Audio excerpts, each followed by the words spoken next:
The United States of America is going through a very interesting phase. It is interesting because, in prospect, we have two presidential candidates who have had the opportunity to compete in the past.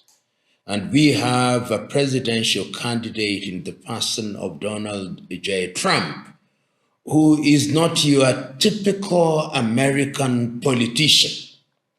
He appeals to a segment of the population that feels threatened.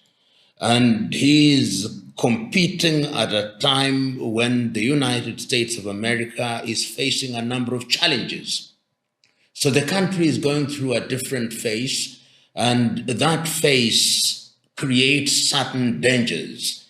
And this is the context in which the attempted assassination must be seen.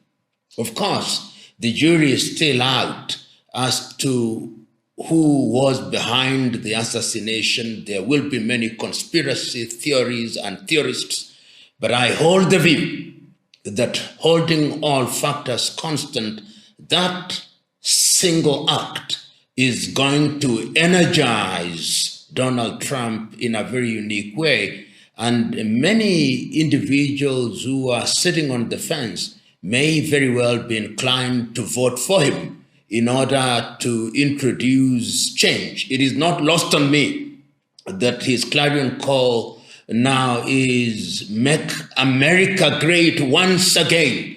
Remember, when he competed for the first time, it was "Make America Great Again." And he is now telling the world, and of course the United States of America specifically, it is our opportunity to make America different. You've seen the 5 years that I was away, and in my estimation, America has lost its traction. America has not played the role that it ought to play. And I'm making you the promise that it is I and my party that is going to make America what America ought to be. Whether that is true or not is another debate, but for purposes of campaign, it is important for him. It must also be remembered that during his first term, he demonstrated quite clearly that his administration was going to be inward looking. And this administration, as we have seen, has had great dalliance with NATO. It has had some flirtatious relationship with the African continent, has had some much more intimate relationship with the countries in the Pacific, such as the South Koreans. And Trump is saying, I'm going to follow a different path. Once again, these are campaign promises, and we want to see how that will impact the rest of the world. But interesting times indeed.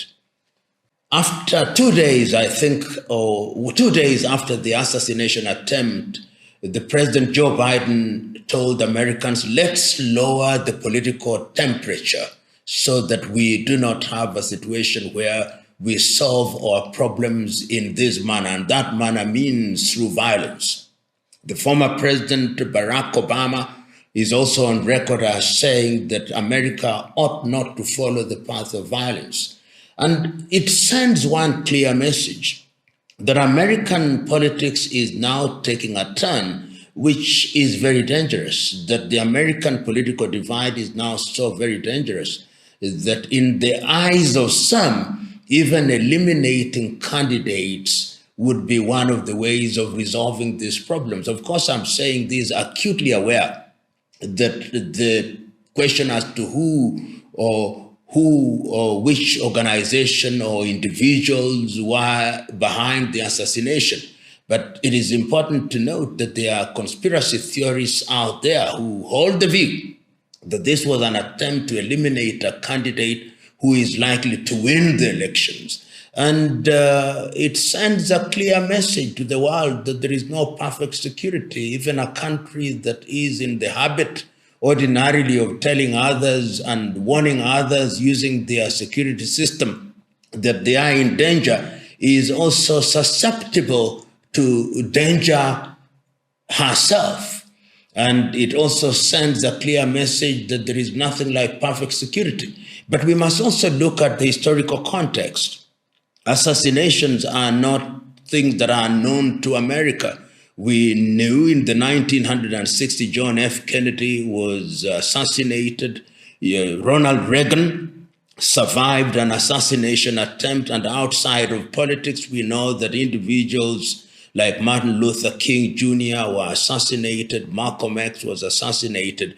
But of course, it is at a different level when a candidate whose rhetoric is sometimes deemed to be vitriolic is the subject of an assassination attempt. It sends a very dangerous message and also serves to demonstrate that the political divide in the United States of America is widening by the day. The demographics are changing quite dramatically, and that must never be ignored. There are those who hold the view that the rise in the numbers of Hispanics and Blacks threatens the base of the white population. And these are things that cannot be wished away. And therefore, there is a combination of factors which defy simplistic and simple analysis and answers, but dangerous times in the United States of America. Perhaps it is too early to say that, but what I would say is that there are heightened tensions. Civil war, no. But I think that there are heightened tensions which, if not properly managed, could lead towards a very dangerous path, because this is in the run-up to the election. And if you listen to the rhetoric and the messages that are flying about across the political divide, you can see how very animated they are. You can see how very vitriolic they are. You can see how very angry people are. And when you are in such an environment, then you must understand that it can be dangerous. And when tensions are heightened and demographics are changing and changing dramatically, it cannot be business as usual. But I think that the country is still a country that holds together, and these crises will only test the strength of American institutions in a manner perhaps that they have never been tested before since the civil rights movement. You know, Kenya appeared to have acquired a very unique status amongst African countries in the recent past. The head of state of Kenya, President Ruto, was given a state welcome in the United States of America. Kenya became a very close non-member ally of NATO, and Kenya is seen as being of geostrategic significance, and we know that we received quite a number of goodies from the United States of America, which, in a manner of speaking, to use this cliche, Kenya became the blue-eyed boy of the Biden administration. And I'm deliberately saying the Biden administration because that does not necessarily mean there is a darling of the United States of America for all times. And in the recent past, we have seen that even that relationship is being shaken by the domestic realities in Kenya herself. And the Biden administration therefore had that clarity in her relationship with Kenya and by extension Africa. But if we go by history and we go by the administration of President Trump in his first term, it is almost as if Africa did not matter. And many of us will remember when he made that infamous and, in the eyes of many insensitive countries, shithole countries. He was making reference to, among other nations, the continent of Africa. And if that is the kind of foreign policy approach that will be pursued in his administration if he is elected in the month of November and sworn in the month of January 2025, it tells you that once again, Africa will be peripheral to their foreign policy. But never say never, because Africa, in many ways, is also a continent that cannot be ignored because of her resources. And for that reason, it is possible that in President Trump's possible second term, he would think differently. But holding all factors constant, I think the inclination will be a relationship with Africa that is not as intimate as it is with other parts of the world. I think that the administration will survive this storm. It will be an administration that will be on tenterhooks, but I hold the view that it will survive. And I say this because history teaches me that the political class are capable of getting into what I call political rapprochement. And given the ethnic basis of our politics, if the ethnic kingpins enter into an arrangement that satisfies short-term political interests, then the agitation will be undermined in a very dramatic way. And it is possible, therefore, that the administration will survive. It will have been beaten, it will have been dented, it will have been injured, it will be hobbling along, but it will hobble along, holding all factors constant to the next election in the year 2027. And what will happen is that the administration will make a number of concessions, and those concessions will possibly deflate the agitation for its removal. Let's understand the current problems in Kenya from a historical context. I think for a number of years, this has been boiling up, that we have had successive administrations which have made promises to the people, which in many cases have not been fulfilled. We have young people in different professions in the business sector who, after every election, are made to believe that things are going to change dramatically, that you are going to have opportunities to fulfill your ambitions. And this has not happened, with the consequence that we have had these young people to be in a corner where they are not only angry but hungry. They are not only helpless but hopeless. We thought they were helpless, but we now know better. And this has come to a head. And what we see now is a group of young men and women who are saying it can no longer be business as usual. We observe you when you are conducting your campaigns, promising us heaven on earth, but when you get into political office, you don't deliver. And what we see are individuals within your administration wallowing in the sea of opulence and doing so in our very faces. We can no longer take it. And when, therefore, the finance bill came and was aimed at taxing people even more, it was one of the triggers, in my view, not the cause. It was the trigger of a number of things. And that is why, therefore, you've seen that beyond the effective rejection of the finance bill, there have been many demands.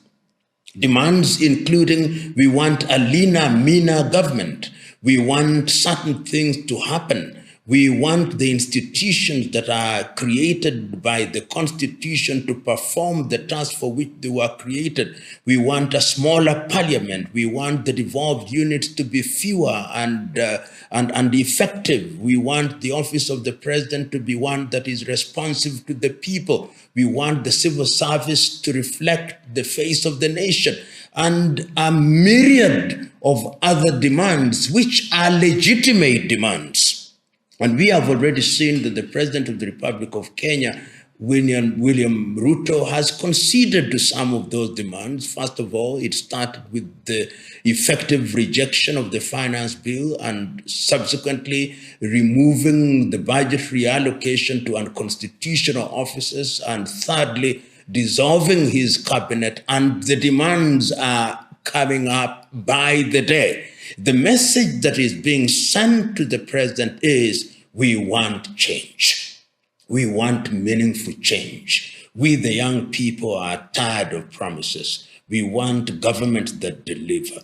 We want opportunities. We don't want tokenism. We want a Kenya that works. We want a Kenya that delivers on her promises. And this is the message that must be understood. We are tired of these political games. We are tired of musical chairs. And this message has not only gone to the president, it has even gone to the opposition. It has gone to the leaders of the opposition that we do not want you to ride on the crest of what we have created in order to get into political gamesmanship. We are tired of that, and we know that you want to remove the wind off our sail. We will not allow you. So the message is clear. The message is simple. The message is being repeated day after day. And the net effect of it is that the country does suffer. And the sooner that this is resolved, the safer the country is. Because as all of us know, whenever there are threats of occupation of critical institutions such as parliament, such as the State House, which is now blocked from public access, then the business community suffers, the economy suffers, and indeed the question is, for how long will this go on? And what are the scenarios that are likely to emerge out of it? It is the duty of those who are charged with political responsibility to get the country out of this muck and mire, because if it continues in this way, then the country is in danger. The country is on tenterhooks. The country is at crossroads. And the sooner this is done, the sooner that the administration realizes that it's not business as usual, the safer this country is. And we must remind ourselves that countries can be lost. And indeed, countries have been lost. And it takes a long time to repair a country when it has been lost. The best way to bring about change is to be always ahead of your time. That is what visionary leadership is all about. Visionary leadership is a leadership that is capable of identifying the needs of a country. And once they have identified the needs of those countries, to deliberately begin to put in place measures that are going to deliver on the promises that are made. If, for example, we recognize that opportunities, employment opportunities, are necessary in order to absorb the young men and women who are graduating from institutions, it's the role of government to create an enabling environment. The creation of an enabling environment then allows the private sector to create opportunities. If it is in the area of giving people the environment to invent and to innovate, it is important that the government does so. If it is in the area of allowing young people to have access to reasonable credit, that is what government does. But when a government or an administration gets into power and has overpromised and is seen to be reneging on the promises that they made, then the reaction will be as we have seen it. The people will say, you promised to deliver on A, you are not delivering. And when we look at the trajectory you've taken, there is no possibility that there will be such delivery. Then people will use other means. And those other means include protest, which is the language of the unheard. Protest is the language of the unheard. And you will note that this particular young population chose the path of demonstration to make their case. It is possible, and there is evidence to suggest that those demonstrations were then infiltrated by individuals who perpetrated chaos and violence and caused and occasioned the loss of property, with the consequence that young people were killed, which is most unfortunate. But the most important thing is that every government has the duty to listen to our population. This is why we say that more important to any government is not this generation, but generations which are yet to be born. And of course, this generation is also critical because any society that does not pay regard to her young men and women is a society adrift and a giant headed to the rocks. And that is where we now find ourselves, because these individuals also say we are leaderless, we are tribeless. And one of the things that is important now is that we must have a structured engagement with government, and that government must be a government that is prepared to deliver on time-bound promises. Time is of the essence in this arrangement. Otherwise, history has demonstrated that if you don't take care of this kind of engagements, or if you don't take care of this kind of degeneration, rather of agitation, then it can degenerate. Remember, this is not the first time that we have had agitation from young people. History is replete. In the 1908, we remember how the Turkish administration was overthrown, gave birth to the famous English saying, Young Turks, in 1908. We remember the agitation that took place in Europe during the rise of the student movement. We remember what took place in South Africa with the Soweto massacres. You remember what took place in China during the Tiananmen Square in 1980s, what took place in South Korea in 1980s, what took place during the Arab Spring in our very lifetime. And you can see that the agitation that have taken place in Kenya is also being emulated by other young Africans. I've seen the Nigerians take a cue from it, the Zambians take a cue from it, Malawians take a cue from it. So it is a message that there is some restlessness amongst young people because the economies are not performing for them. There's some restlessness because they are not benefiting from the dividends of government, but they can see a small percentage of individuals enjoying and swimming in largesse, and that they cannot tolerate, and that must stop. And if it doesn't stop, it will be checked. You see, every agitation, every protest must have an end game. What is the end game? This is the first question that we must ask ourselves. Is the end game to have all the demands met? And if the end game is to have all the demands met, is there an opportunity for constructive engagement? What some people don't want to hear. Is there an opportunity for dialogue? And what I heard the Kenyan youth saying, and what I hear them saying through the various platforms, is that if there is going to be engagement, we don't want an engagement amongst the political players in any event. These political players who are pretending to engage on our behalf, most of them have been in the political arena for the last 30 years. At one time, they're on the same side. At another time, they're on separate sides. And we know what they have been doing. They only do that which is in their best interest to the exclusion of all else. If you want to engage, engage with us. It is us who have raised these issues.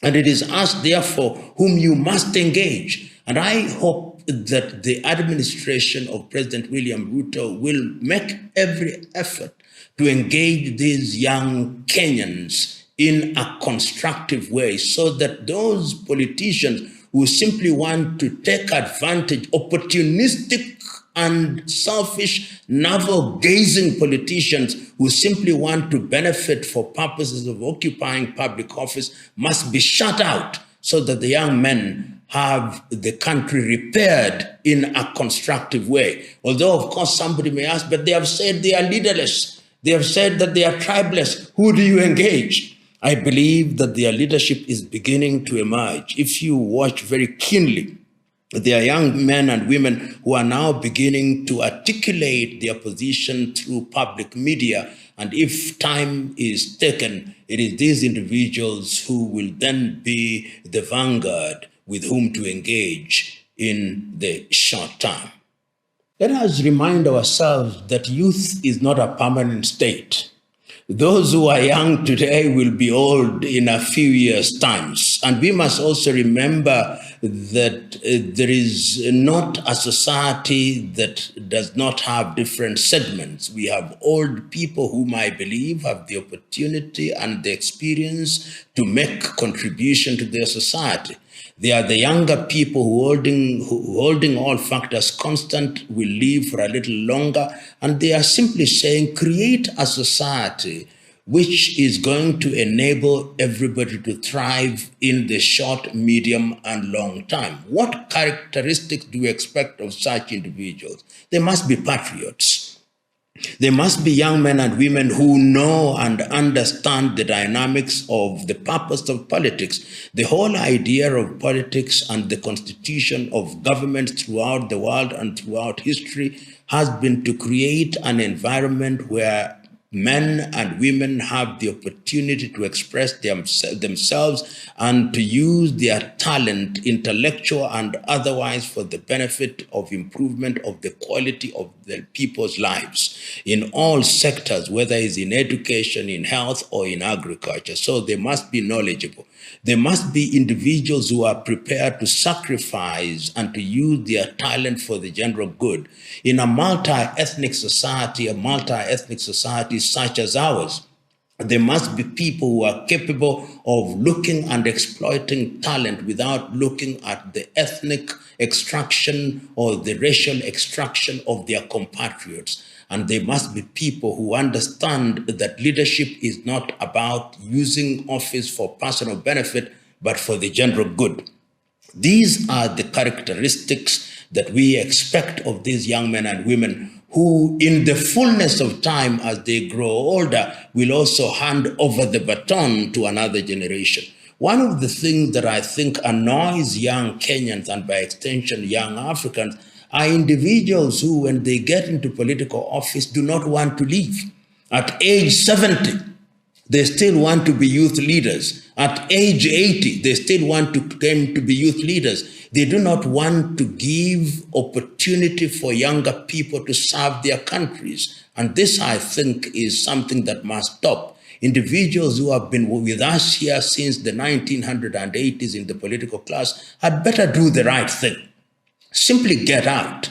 Get out so that they can serve as advisors. They must not, in the nature of things, just remain in office because they have been so used to using public funds that they do not know how to survive outside of public office. And there is no shortage of them in Kenya and in Africa. And the youth are saying, no, your time is up.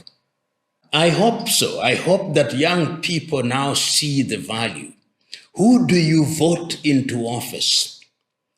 In the recent past, in Kenya and in most of Africa, people have gotten into office because they were voted by their tribesmen and tribeswomen, because they had money which they had stolen and they used to bribe the electorate, and because young people did not care to vote because they thought they had nobody to vote for and nothing to vote for.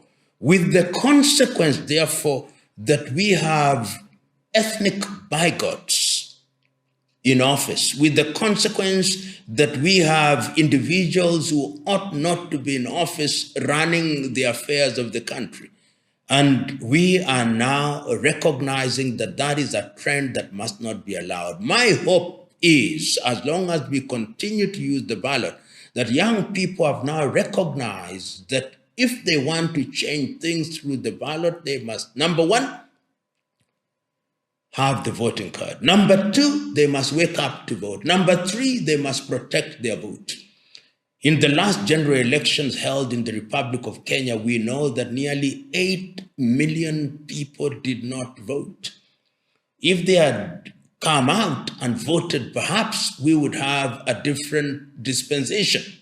So I hope that message is going out loudly and clearly to the young Kenyans and by extension young Africans.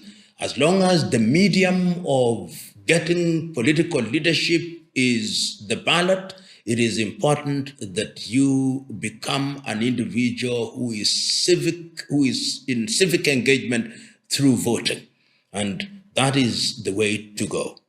Otherwise, the political environment will always be manipulated, and we'll always have individuals who know how to manipulate the ballot, and the consequences can be dire. Politics must no longer be understood in the manner in which it has been understood. Things are changing dramatically and in a very dynamic manner. We have a generation almost throughout the world who are not prepared to wait.